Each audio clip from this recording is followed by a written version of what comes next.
दी जाती है तमाम सटीक और सही खबरें सबसे पहले आप तक। इस समय की सबसे बड़ी खबर बिहार राज्य के पश्चिम चंपारण जिला के रामनगर क्षेत्र से आ रही है, जहां नगर परिषद का चुनावी दंगल संग्राम शुरू हो गया है।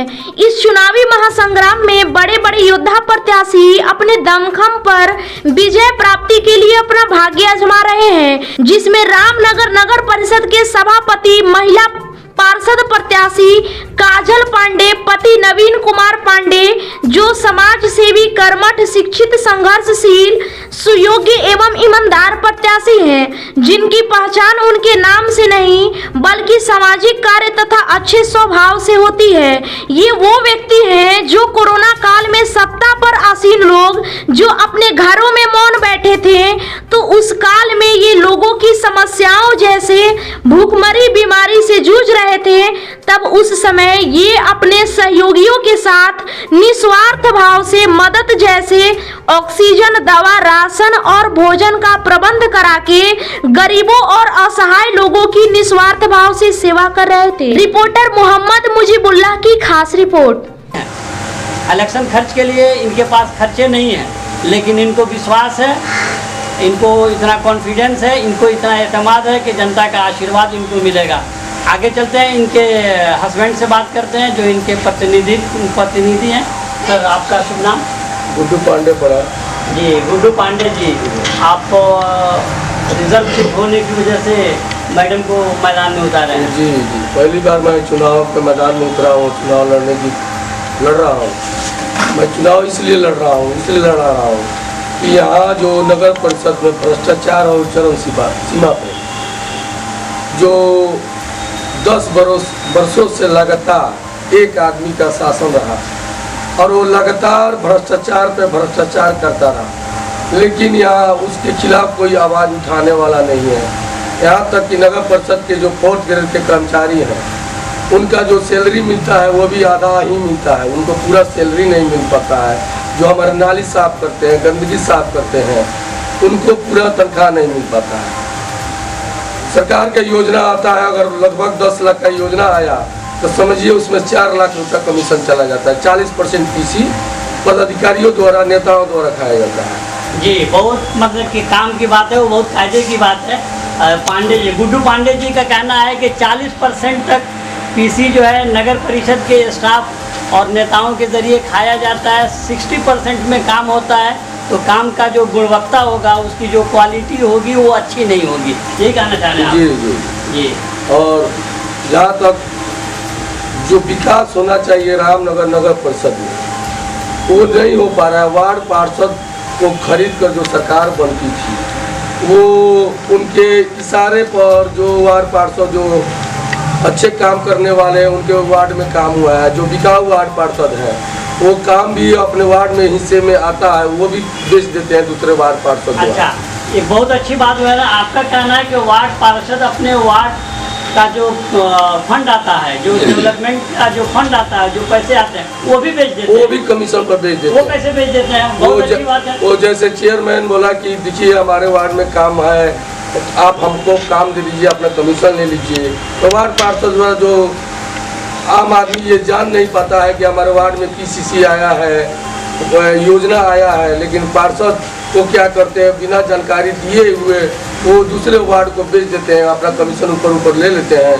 और बेच देते हैं। जैसे यही 7 नंबर वार्ड में गरीबों का कोई प्रधानमंत्री आवास योजना अभी तक नहीं मिला, जो पिछड़ी जातियों से बिलोंग करते हैं। और वहाँ का वार्ड पार्षद भी पिछड़ी जाति से ही है, जो पासवान जाति से आते हैं।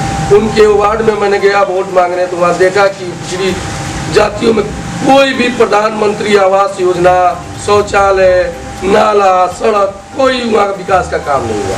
तो पता चला, इसके बारे में पता किए तो पता चला कि वार्ड पार्षद अपना योजना का काम दूसरे वार्ड पार्षद द्वारा कमीशन पर बेचते हैं। अच्छा, ये आपको वहाँ पता चला कि वार्ड पार्षद लोग अपना कमीशन लेकर के फंड दूसरे जगह ट्रांसफर कर देते हैं, यानी आपकी जुबान में बेच देते हैं। ये आपकी जुबान में, मैं नहीं कह रहा हूँ। जी, ऊपर ही ऊपर कमीशन खा लेते हैं।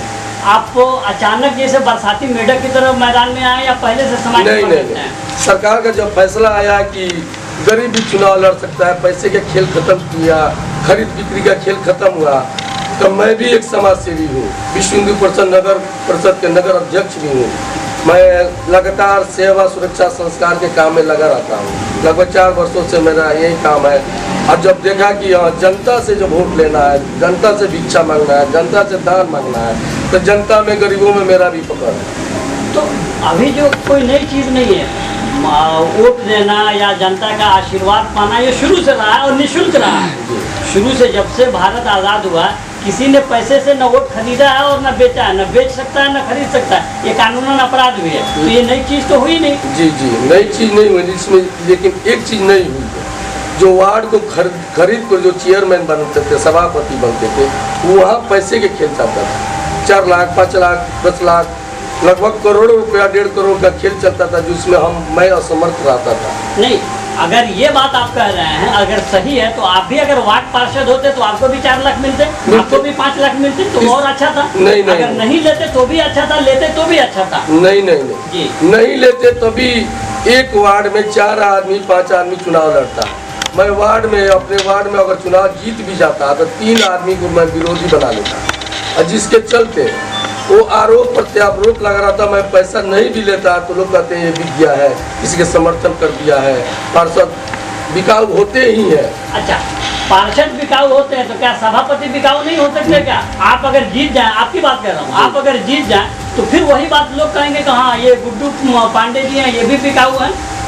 बिकाऊ नहीं, मैं यहाँ का मालिक सेवक बनूंगा। जनता हमको मालिक बनाएगी, मैं उनका सेवक करूंगा।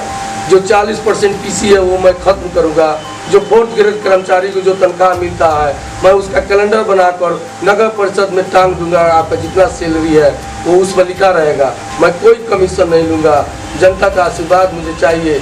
मैं किसी गरीबों का बिना कमीशन का काम करें। अच्छा, बहुत अच्छी बात है कि बिना कमीशन के आप काम करें। ईश्वर की कृपा हो, जनता का प्यार और आशीर्वाद मिले, आप जीतें, वो जाने और आप जाने। और के लिए दोनों उनका ओपिनियन लेते हैं। सर, आपका शुभ नाम? मेरा नाम प्रदीप कुमार पांडे हुआ। जी, पांडे जी, आप गुड्डू पांडे जी को जानते हैं? बहुत अच्छी तरह से जानते हैं। हिंदू विश्व परिषद के अध्यक्ष बने उस समय से इनको जानते हैं, और सारी जनता गरीब को मसीहा है। आगे इनको सारी जनता गरीब इनका साथ देगी और इनका जीत होगा।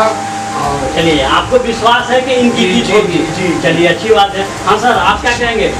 कि हम भी तो यही कहेंगे कि ये गरीबों के साथ रह करके गरीबों का सेवा करते हैं। जी, तो हमें उम्मीद है कि गरीब भी इनकी मदद करेंगे और ये विजयी जरूर होंगे। ये गरीब हैं और गरीबों की सेवा करते हैं, तो आपकी आशा है कि आप मतलब कि ये विजयी होंगे? हमें उम्मीद है कि ये अवश्य विजयी होंगे। आपको उम्मीद है कि ये अवश्य विजयी होंगे। लास्ट सेंटेंस में आप कहेंगे, क्योंकि पहला चेहरा जो है वो आपका है, जनता के लिए एक शब्द। गरीबों में हमें आस है। गरीब माँ हो, बहन हो, बेटियाँ हो, जो भी हो, हमें खुले मन से आशीर्वाद दे रही है।